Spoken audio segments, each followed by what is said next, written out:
Bom, galerinha, bom dia, professor Milton. Esta aula aí faz parte do caderno do aluno do primeiro ano, ok? Que vocês estão utilizando aí.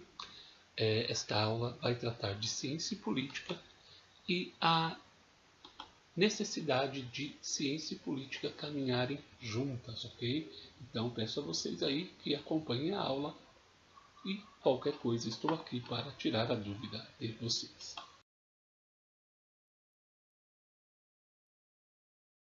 Mais um slide, tá? Nesse slide aqui vou mostrar para vocês o material utilizado na aula, esse caderninho roxo aqui do primeiro ano de vocês e o livro Fundamentos da Filosofia do professor Gilberto Cotrim e Mirna Fernandes, ok?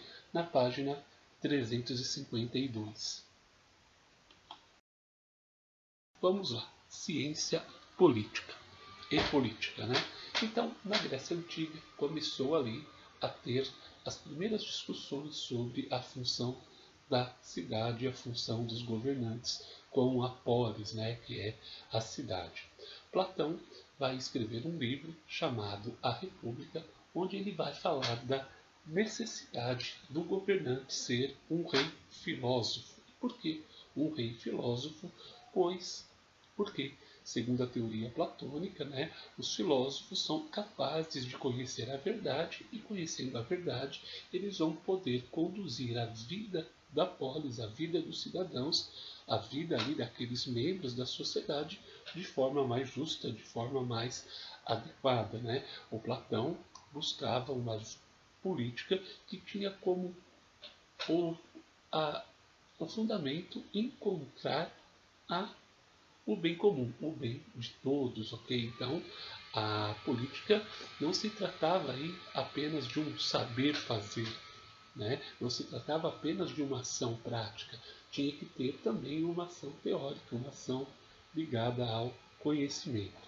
Então, o Platão está buscando aí, nessa sua discussão, nessa sua definição, a utilização do diálogo, né, a utilização da dialética, da troca de ideias, como fazia o seu mestre Sócrates. Na questão aí de discussão mesmo, de elaboração, de buscar uma vida boa e feliz para todos, uma vida baseada na justiça. Eu tenho a dialética que se baseia no que? Eu tenho uma tese apresentada, virá um interlocutor que apresentará uma antitese ou antítese e essas duas resultarão uma síntese que será aquela que deve ser praticada e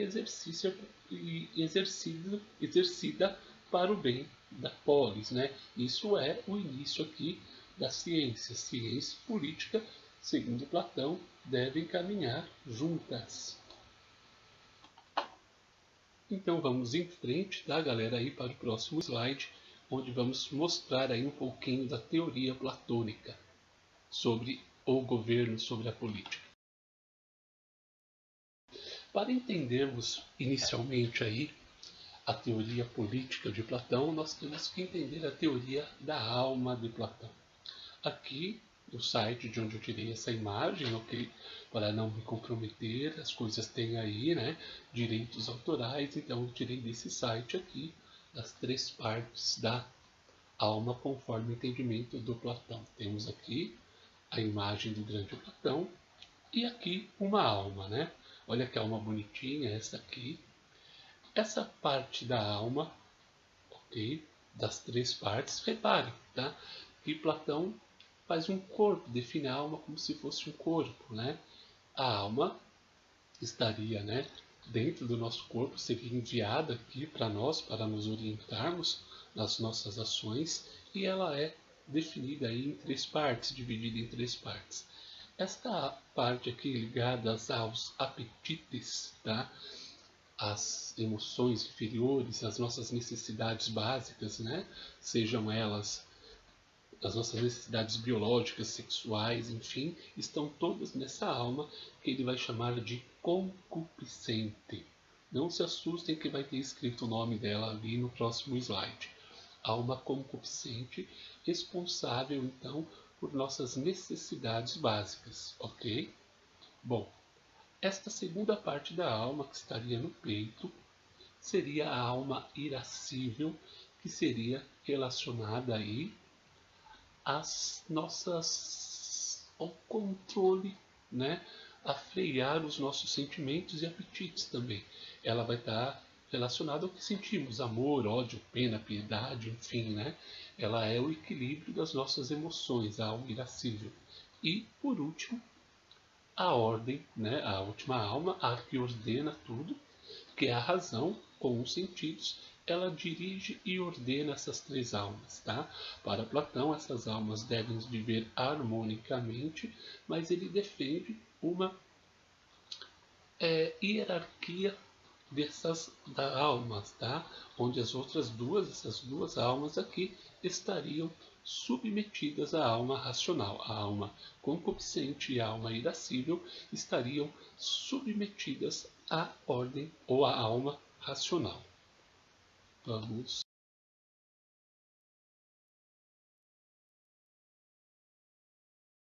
O texto Platão, Rei Filósofo, tá? Que está na página 352 do livro do Gilberto Coutrinho e da Mirna Fernandes, onde o Platão vai explicar as três partes da alma, como eu falei para vocês, né?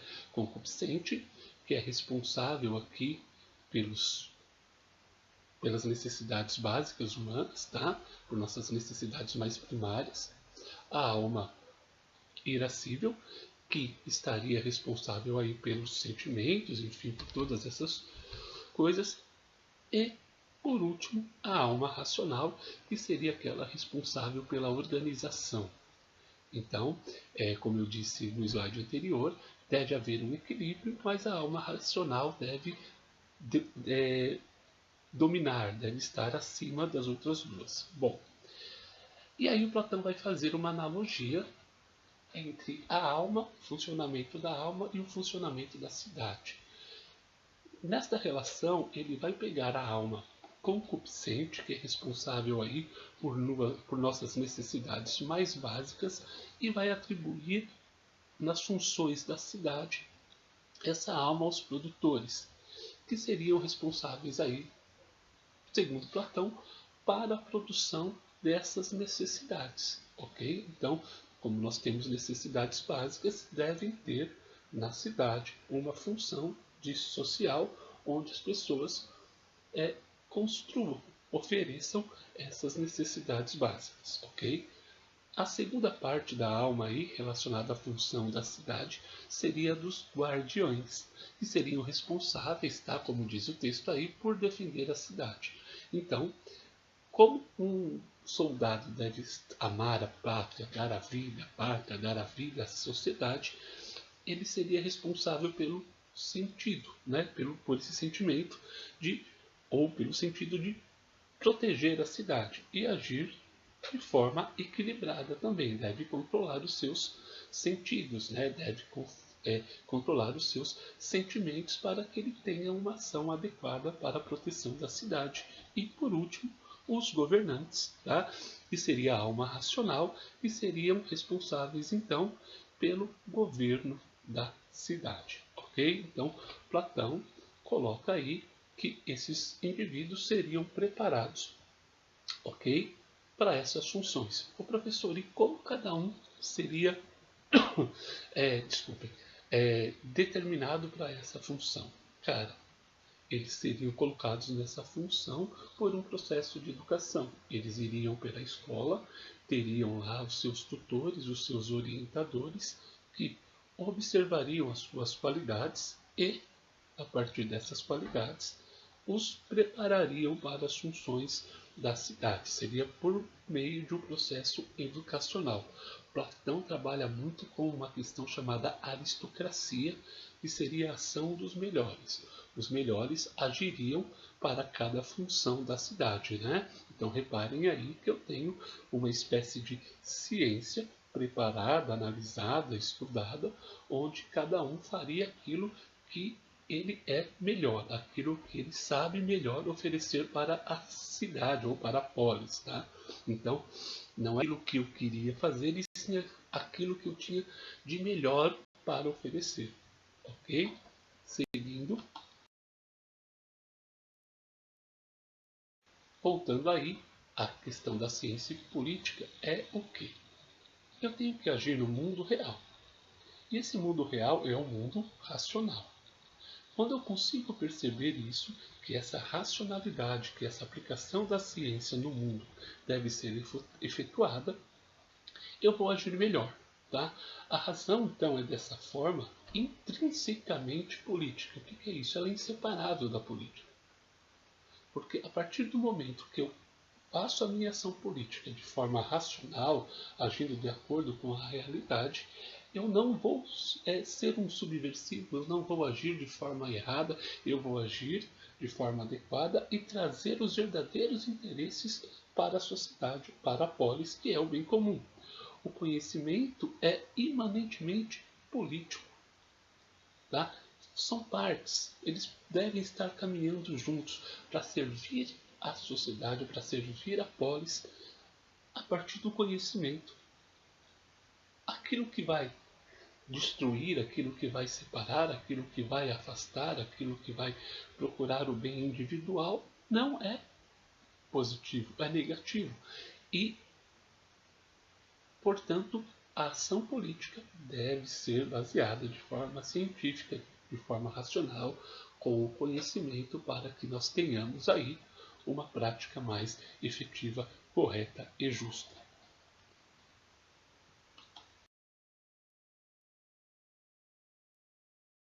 Bom, então, seguindo ao texto que vocês têm aí na apostila, tá? No caderninho do aluno, a partir do momento que nós buscamos a verdade, o conhecimento, a razão para agir, nós vamos salvar a humanidade, vamos salvar a sociedade, vamos empenhar aí o melhor papel para a existência humana.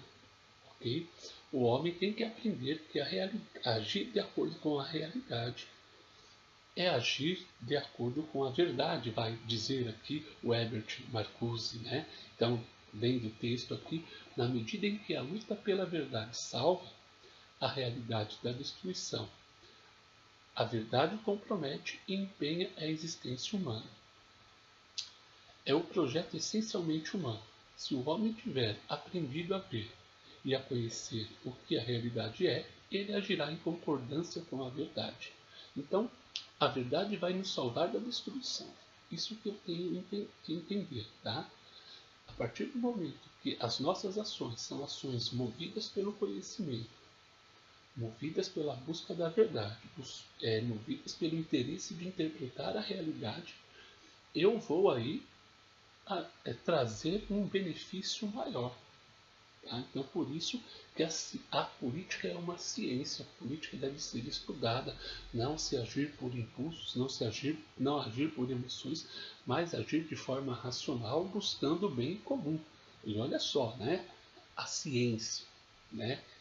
Os negacionistas de plantão, a ciência e a política devem caminhar juntas. Não é o impulso, é a análise, é o entendimento, é a compreensão. Tá? Se nós não tivermos isso, estaremos aí fadados à destruição. Para finalizar, e aí depois dessa reflexão nós teremos aí uns exercícios para vocês realizarem, tá? Então aqui esse texto vai falar algo muito semelhante, peço que vocês leiam ele, tá? No caderninho do aluno de vocês, ou leiam aí no próprio vídeo, que a filosofia ela não vai construir objetos, tá? Ela não vai construir coisas que vão ajudar a gente a resolver um problema daqui a 2 minutos, mas assim a discutir esses problemas, a discutir as questões que estão no mundo, a ensinar a nós olharmos o mundo, desconfiarmos do mundo, desconfiarmos de determinadas crenças, de determinados discursos, de determinadas posturas. Okay? Então a filosofia aí ela tem a sua utilidade, como uma das aulas eu discuti no texto da professora Marilena Chauí, que a filosofia, a utilidade dela é nos tirar do véu da ignorância, tá? De buscarmos mais entender o mundo, compreender o mundo à nossa volta e todas as questões que o cercam, ok? E agora, algumas questões para vocês responderem, que vocês vão responder aí no mesmo esqueminha que nós utilizamos aí no bimestre anterior. Vocês vão me responder via WhatsApp, via o Google Sala de Aula ou pelos meus endereços de e-mail que vocês já têm. Ok? Então, agradeço a vocês aí pelo primeiro bimestre, foi muito bacana o retorno. Espero que possamos continuar com as aulas aí. Muito obrigado.